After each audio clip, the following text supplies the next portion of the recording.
Do you see the studs on my forehead? Each stud represents 100 years of service. As a warrior, the 4 golden studs symbolize the highest honor of a space marine. Today, I received a special mission from headquarters. When I saw the mission details, I fell into deep contemplation. The mission's mortality rate, 100%. Even so, I accepted the mission. Among the 4 companions, Titus, who bore 4 golden studs, was a soldier I had personally trained since his youth. When we made landfall, the heretics immediately swarmed out in full force. I led the charge with 2 sword guards, while Titus brought up the rear, dragging a heavy iron chest secured with chains. After the cannon fodder ahead was cleared, we spotted tanks in the distance. I immediately raised my shield as bullets rained down upon me like a storm. As I contemplated our next move, a figure darted past me from behind. It was Titus, charging straight into the hail of gunfire. He demolished an armored vehicle with a single collision. He leaped onto a tank and eliminated the enemy in mere seconds. Rather than praise him, I glared at him fiercely. This was a battlefield, not child's play. His primary duty was to safeguard the iron chest. We had reached our destination. A massive demon statue loomed before us. As the 4 of us entered the center of the great hall, Titus opened the iron chest. A priest emerged from within, kneeling on the ground with hands clasped in prayer, chanting incantations. We raised our weapons and opened fire on the statue ahead. The debris from our attacks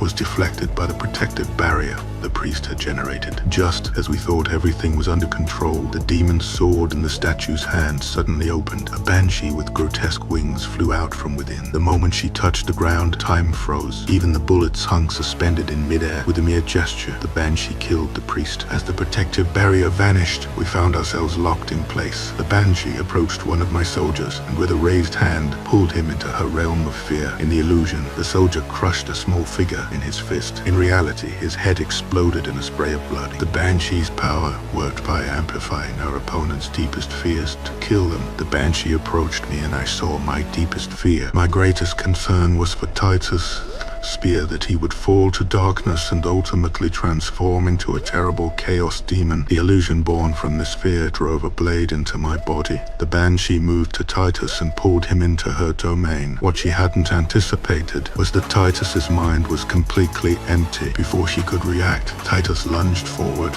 and destroyed her weapon within the illusion itself. As time resumed its normal flow, Titus executed the banshee without hesitation.